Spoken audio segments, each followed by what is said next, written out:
Jeremy, thanks for coming on. Thanks for having me. I always thought one day our paths would cross, so I'm glad that we can share our time today. Right on, man. And so, what is the quartering? You mean like where does the name? What does the name mean? Yes, or right. Yeah. So I thought it's kind of a reference to being drawn and quartered, in that the way when I started the channel, it was about the way media kind of turned from being about entertainment to pulling people in different directions. Yeah. When things we liked suddenly became politicized and things got torn apart. So it was kind of built kind of off that loosely. Jeremy, what's important to you personally? What's important to you? Family, liberty, and probably fairness. I think probably in general. I like that answer. Family, liberty, and fairness. Y'all said that my microphone is too loud. Family, liberty, and fairness. I like that. And shout out to Jesse Lee Peterson's flower shirt too, man. He came over that joint looking like a pimp, eating lobster and shrimps. You know, being super general, but yeah, I mean, a lot of things go under that umbrella, but it seems like everything seems to get boiled down. A lot of the arguments that I'm engaged in comes from a position of things being unfair, unevenly applied, or you know, something like that. When people say fairness, other than all the laws apply to everybody equally, you know, you do a crime, you do the time, right? No matter what the color is. I don't know what they mean by fairness. Life is what you make it. You know, if you don't get up and do what you need to do in life, then you're going to have to kind of, whatever you put out. How do people expect fairness, and what do they mean by that? Well, I think when I'm talking about it, sometimes you look at the modern political people talk about equality, maybe a better word, like they have equality of opportunity or equality of outcome. Right. And for me, life isn't always fair. You're not going to get your fair shake for it. That's certainly true. But when I talk about it, I'm just talking about from a way that, like, for example, in social media, the way the rules are applied. Yeah. Just like you said, look, if you're right, left, center, whatever, if there's a set of rules, you get banned, for example, from Twitter, then it should be applied evenly. When it's not applied evenly, then it becomes an issue, which is something that, you know, I've been fighting against for years now with basic social media platforms. So he seemed pretty cool to me so far. I've really never heard a whole bunch from him already, but he seemed pretty daggone cool, and that was an extremely fair answer that he gave as well. I understand that things don't always shake out, you know, fairly for people, but I think when things are being enforced, it should be fair. Yeah. The one thing I have noticed, and speaking of unfairness in this country, is that in America today, white men, especially if they're Christian men, they get it worse, but they're outwardly being falsely accused, being discriminated against, call all kind of names, racist and things like that. How did that happen, and why do white men put up with that? I think that not all white men do, but I do think that there are some that do. And I think, at least from my perspective, when it started, was maybe 10, 12 years ago, it kind of became like not just accepted, but encouraged to disparage white men. Yeah. I don't think anybody's above a joke. You can make jokes about white guys. That's fine. Yeah. But that wasn't really the case. You couldn't make jokes at other people's expenses. You still can't. Unless you one of them comedians that, like, you know what I mean?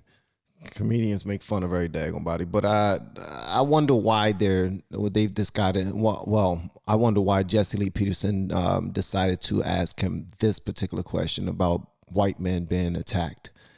That's interesting to me. But I like his answer so far. And I'm not sure exactly when it started, but I remember when it first affected me. I was a part of a card game community back in 2015 or 16. I started seeing some of this rhetoric come down the lines about, first time I've ever heard of cis straight male, this new words, you know? Yeah. And people were saying that Yeah. white men should basically shut up and let everyone else speak because a bunch of white people run companies and therefore all white people are bad. And I thought it was really weird when it was like, well, wait a minute. We apply this logic that like just because somebody is black and they do something bad, that doesn't mean that all black people are bad. Why? That's right. That is right, sir. Thank you so much for putting that out there. Thank you so much. Are we saying this about white people, in particular men and straight men? But it just kind of became this accepted thing, and it was really weird. And I think this is probably 2015, like around when Trump was running, it became really mainstream. Right. And I'm not exactly sure what drove it, but I think it's why Trump won. You know, that was white men pushing back against this.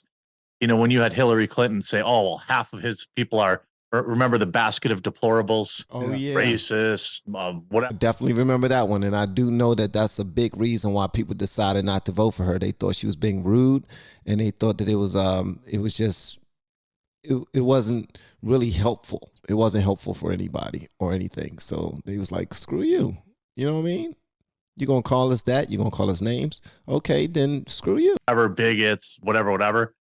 I think people are like, wait a minute. No, I'm not. And you know what? Screw you. I'm going to go vote for Trump now. What? And you know what? Screw you. He said the same thing. So I think it kind of, I hope that they learned some lesson there, but it hasn't really seemed to go away. Yeah. I remember 32 years ago now. Dude, are those actual birds on his shirt?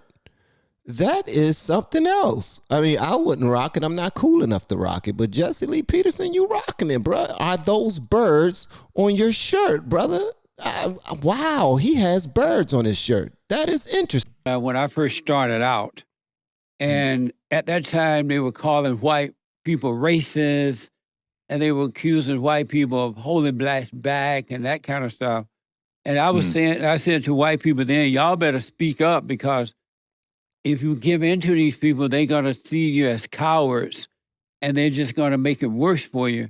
And the white folks, I used to write about it and everything, man. And white people didn't speak up then, because I know that black people are not suffering because of white people at all. They're suffering because of not having fathers and mothers in the home to lead them in the right way. And they've been lied to by the so-called civil rights movement and their leaders. So I would tell the white people, speak up. At least say, no, it's not true. And then whites didn't speak up for the most part. Not all. Yeah. I think that it was weird because people were so afraid of being called racist. Yeah. That they were afraid to even defend themselves against the label, because they were thought, now here's, I've interacted with, when I live in Wisconsin in the Midwest, I went to a high school with, there's like 1,200 students in my graduating class, and 2 of them were black. Wow. That's racist, brother. That's racist. Only 2? Y'all stop the rest. I'm just, look, it was the same exact way when I was growing up. Well, I didn't have any white people. I think we had probably 1 white girl in our house, in our high school. So yeah, I get it. And so when I started hearing about like white people oppressing black people, I'm like, I've never even seen a black person where I live. How am I oppressing them? Right. How am I don't really understand any of this stuff. Certainly I think at its core, individual responsibility is still a thing that is ignored. We saw this with, everybody, fighting the power by going to steal big screen TVs. I didn't really understand how that, really did anything. But the media was like, oh, well, this is because of, years of this or that. Well, no. These people are stealing stuff. Right. They're breaking the law. They should be arrested. Yeah. Now, you're absolutely right. Now, I don't know how in the world that's a protest. Hey, people have been killed by the police. What are we going to do to get back at them? Let's go steal some shoes, TVs. I need some shirts. You need something? Yeah, can you get my baby some Pampers? Oh, what else you need? Some shoes. What size? 7.5. What brand? The new J's. What color? They going in there stealing everything. running out laughing, hands full of daggone clothes and jackets and shoes and whatever they want, TVs and sofas. They stealing daggone whole living room sets. Whole family room sets is what they stealing. And they talking about is in the name of Black Lives Matter. Yeah. And you had corporations like Target just came out yesterday and said, oh, we lost $400 million last year due to organized theft. Gee, I wonder why. Yeah. Every time during that last summer, you saw people just going into the store and stealing all the, TVs and all the stuff. And the company would just virtue signal and say, oh, well, we understand. Well, maybe people should be arrested for if people had consequences, hopefully they would learn from them. Right. Not everyone does, but hopefully. I don't understand why you think letting people be bad of all colors by not enforcing laws teaches them to follow the law. Right. I don't know how that works. Mess.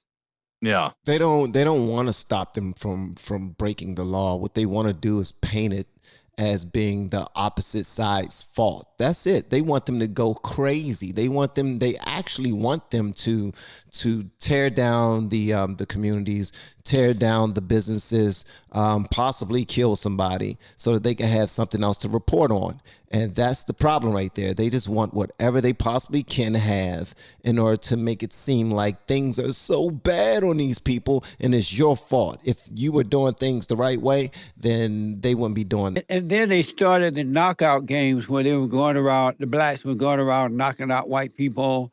Nothing was said. And Asians too. Yeah, that's Asians a big, too. It's funny, man. Blacks would be knocking out the Asians, but when the media report on it, they act like it was white supremacy. It wasn't no blacks knocking out Asians. Blacks was fighting Asians. Asians was whooping their ass. If you saw on the news, the Asians was whooping ass every single day. You saw it, man. The Asians they was fighting back. They weren't just getting hit in the face and just laying down. They was like, oh, you want to fight me? The whole gang was running out. I saw this one lady start a fight with some lady inside of the daggone beauty supply store, and everybody started running from the back. Their whole family came out there with brooms. It was an old Asian lady just like they was really fighting, like just like a movie. I'm like, what the hell? I'm looking at black people doing this. Yeah, last summer, I think when it was the big Stop Asian Hate, I mean, there was every video I saw was not a white guy doing it. Right. He was fighting Asians. And I didn't understand it. And it's a weird thing. So you wonder why the media would like even bother lying about. I think the media is so afraid of saying, hey, well, this person is, not white. They did something bad, but we're afraid of also being called racist. Yeah. So they make excuses when it's just, like you said, though, it's not, people aren't born with, original sin, in my opinion. And just because you're born a certain color doesn't mean you're going to be a bad person or that you should get a pass for being a bad person. But facts, big facts. Somewhere that stopped happening. Yeah. And that's why you have the mess you have now.